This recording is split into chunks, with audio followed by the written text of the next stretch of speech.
آج کی کہانی ایک ایسے پرسرار کنویں کی ہے کہ جو بھی وہاں سے گزرتا تھا اس کنویں کی گہرائی پوچھتا تھا کہ یہ کنواں گہرا کتنا ہے۔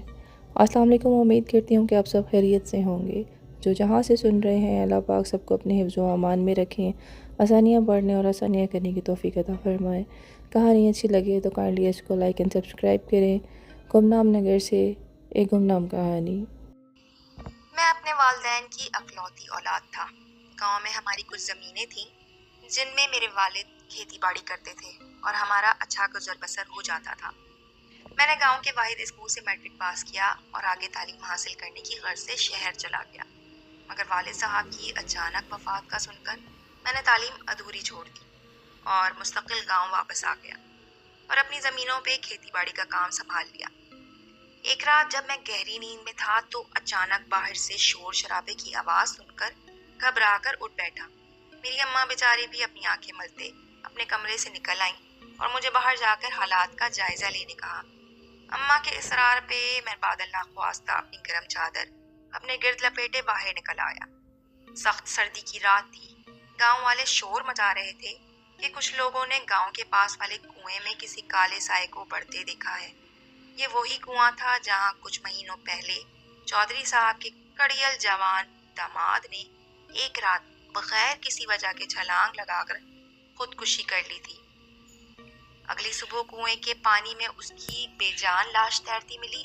تب سے لوگوں میں اس کنویں کو لے کر خوف و ہراس پھیلنا شروع ہو گیا۔ یہ کنواں آسیب زدہ ہے۔ بہرحال لوگوں کے مطابق وہ سایہ کنویں کے پاس جا کر غائب ہو گیا۔ لوگ طرح طرح کی باتیں بنا کر اپنے اپنے گھروں کو چل دیے۔ میں بھی گھر واپس آ گیا اور اماں کو تمام قصہ کہہ سنایا۔ اماں نے کہا، بیٹا وہ کنواں تو پہلے بھی آسیب زدہ ہونے کی وجہ سے مشہور تھا اور اب اس طرح کے واقعات معمول بنتے جا رہے ہیں۔ کنواں چونکہ ہماری زمینوں کے ہی پاس تھا تو اماں نے سختی سے ہدایت کی کہ میں بھول کر بھی اس کنویں کے قریب بھی نہ پٹکوں۔ اماں کی معصومیت پر میں بھی مسکرایا اور انہیں سونے کا کہہ کر خود بھی سو گیا۔ اگلی صبح کھیتوں میں کام سے کچھ فراغت ہوئی تو میں اسی کنویں کے پاس پہنچ گیا۔ یہ میرا معمول تھا۔ میں گھنٹوں اس کنویں کے پانی کو جھانکا کرتا تھا۔ کنویں کے پاس بلا کی خاموشی اور سکون کا احساس ہوتا تھا، بس پرندوں کی چہچہاہٹ جو چاروں طرف سے آتی تھی اور ماحول کو اور بھی پراسرار بناتی تھی۔ مجھے تو وہ کنواں ہمیشہ ہی نارمل لگتا تھا، پھر نہ جانے کیوں پنڈ والے اسے آسیب زدہ کہتے تھے۔ ابھی میں یہ باتیں سوچ ہی رہا تھا کہ کچھ دور ایک گاڑی رکتی نظر آئی۔ اندر سے ایک اجنبی نے منہ نکال کر آواز دی اور پوچھا کہ سنو نوجوان، یہ چودھری رحمت علی کی حویلی کہاں ہے؟ میں نے نزدیک جا کر کہا کہ میں آپ کو ان کی حویلی لے چلتا ہوں اور ان کی گاڑی کی اگلی سیٹ پر جا بیٹھا۔ رسمی سلام دعا کے بعد اجنبی نے بتایا کہ وہ ڈاکٹر فیاض ہیں جو چودھری صاحب کی بیٹی کے علاج کے سلسلے میں گاؤں آئے ہیں، بقول چودھری صاحب کے کہ ان کی بیٹی کو کوئی نفسیاتی مسئلہ ہے۔ خیر ہم حویلی پہنچے تو چودھری صاحب نے ہم دونوں کا استقبال کیا اور مجھ سے بھی گرم جوشی سے ملے اور اپنے ساتھ بٹھا لیا۔ ملازم سے کہا کہ وہ ان کی بیٹی کو بلا لائے۔ کچھ ہی دیر میں چودھری صاحب کی بیٹی فاطمہ کمرے میں داخل ہوئی۔ زرد رنگ اور مرجھائے ہوئے چہرے کے ساتھ وہ یقیناً بیمار لگ رہی تھی۔ مجھے دیکھ کر سلام دعا کرنے لگی۔ ہم دونوں نے اکٹھے ہی گاؤں کے اسکول میں میٹرک کیا تھا، سو اس لیے ہماری شناسائی تھی۔ خیر پھر وہ ڈاکٹر کے سوال جواب میں مصروف ہو گئی اور میں گھر لوٹ آیا۔ فاطمہ کی کچھ عرصے پہلے ہی شہر میں شادی ہوئی تھی اور وہ کچھ دنوں کے لیے اپنے شوہر شہاب کے ساتھ پنڈ گھومنے اپنی حویلی آئی تھی۔ وہ دونوں کھیتوں اور باغوں میں سیر کرتے رہے۔ پھر ایک رات شہاب نے اسی کنویں میں چھلانگ لگا کر خودکشی کر لی۔ گاؤں میں تو ماتم کا سما تھا اور تب سے فاطمہ کی حالت بھی خراب تھی۔ کئی دن گزرنے کے بعد ایک روز ڈاکٹر فیاض مجھے اسی کنویں کے پاس ملے۔ مجھے دیکھتے ہی پوچھا کہ میاں حال بتاؤ کیسا ہے اور مجھے بتاؤ کہ اس کنویں کی کتنی گہرائی ہوگی۔ ڈاکٹر صاحب کو جواب دیتے ہوئے میں نے کہا، اللہ کا کرم ہے میں ٹھیک ہوں، اور رہی بات کنویں کی گہرائی کی تو وہ مجھے نہیں معلوم، مگر آپ کیوں پوچھ رہے ہیں؟ تو وہ کہنے لگے کہ فاطمہ کے علاج کے سلسلے میں جب اس سے بات ہوتی ہے تو وہ ہمیشہ ہی اس کنویں کا ذکر کرتی ہے، تو میں نے سوچا چلو آج میں بھی اس کنویں کو دیکھ لوں۔ میں نے کہا فاطمہ کے شوہر کی موت اس کنویں میں چھلانگ لگا کر ہوئی تھی، اس لیے شاید اس کنویں کی ہیبت اس کے اعصاب پر سوار ہے۔ ڈاکٹر صاحب نے کچھ سوچتے ہوئے کہا कि फातिमा की जिस्मानी तकलीफ का इलाज तो मैं दवाओं से कर दूंगा, मगर ये मामला मुझे आसेबी टाइप महसूस होता है। हो सकता है फातिमा पर किसी आसेब का साया हो। ये बस मेरी राय है। मैंने हैरानगी से कहा कि आज के ज़माने में आप पढ़े लिखे होकर ऐसी बातें कर रहे हैं। मेरी बात का जवाब दिए बगैर डॉक्टर साहब उठे और अपनी गाड़ी स्टार्ट करके वहाँ से चले गए।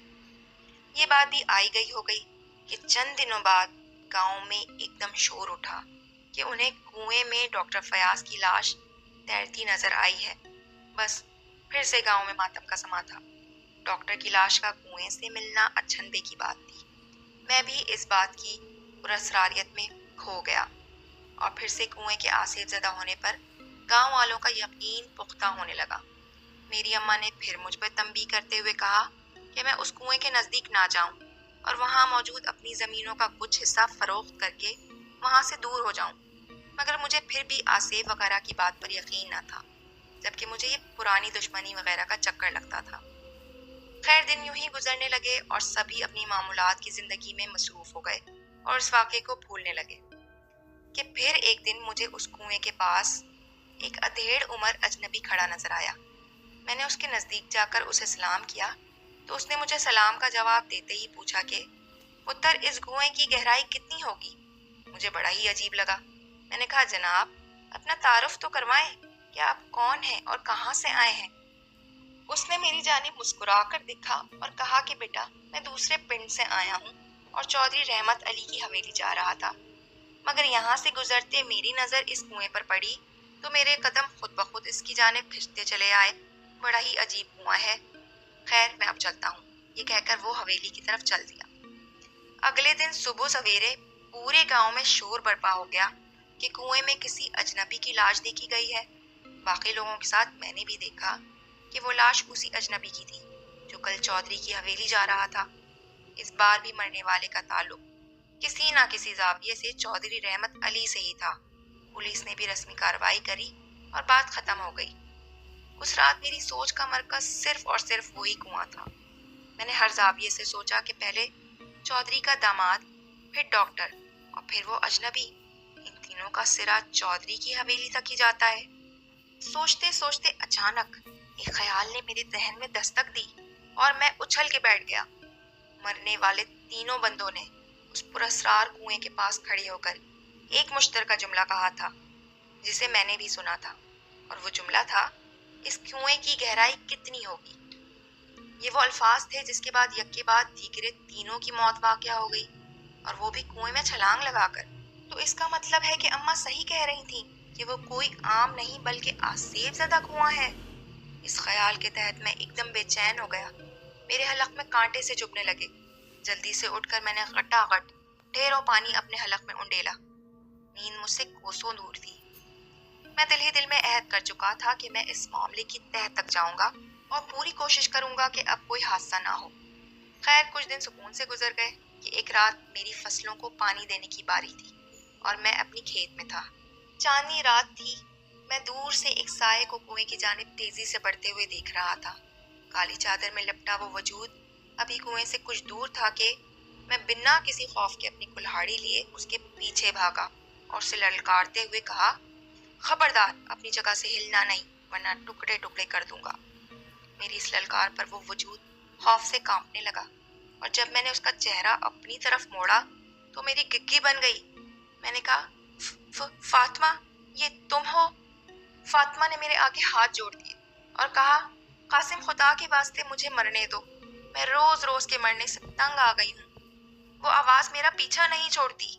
इससे पहले भी मैंने यहाँ कुएं पे आकर मरने की कोशिश की, मगर लोगों ने मुझे साया समझकर शोर मचा दिया और मैं भागने पर मजबूर हो गई। मैंने हमदर्दाना लहजे में उसे तसल्ली दी और कहा कि खुदकुशी हराम है, आप पढ़ी लिखी हो। फातिमा बोली कि मैं खुद यहाँ नहीं आती, कोई आवाज आती है जिसका पीछा करते मैं यहाँ तक हिप्नोटाइज होकर आ जाती हूँ। कासिम, मैंने और मेरे शौहर ने एक दिन इस कुएं के पास खड़े होकर कहा था। मैंने जल्दी से फातिमा के मुंह पर अपना हाथ रख दिया और कहा, हाँ, मैं जानता हूँ आपने क्या कहा था कि इस कुएं की गहराई कितनी होगी। मेरी इस बात पर फातिमा हैरान रह गई। मैंने कहा कि अब तक ये जुमला इस कुएं के पास खड़े होकर जिसने भी कहा वो हलाक हो गया। फातिमा ने कहा, कासिम, मुझे भी एक ना एक दिन मरना है, क्योंकि वो आवाज़ मुझे चैन नहीं लेने देती और मैं यहाँ खिंची चली आती हूँ। मैंने कहा, इसका मतलब ये हुआ कि जितने लोग भी अब तक मरे हैं उन्होंने खुदकुशी नहीं की, बल्कि वो इस आसेबी कुएं की इफ्रियत के हाथों मारे गए हैं। वो आसिफ आखिर हम इंसानों से क्या चाहते हैं?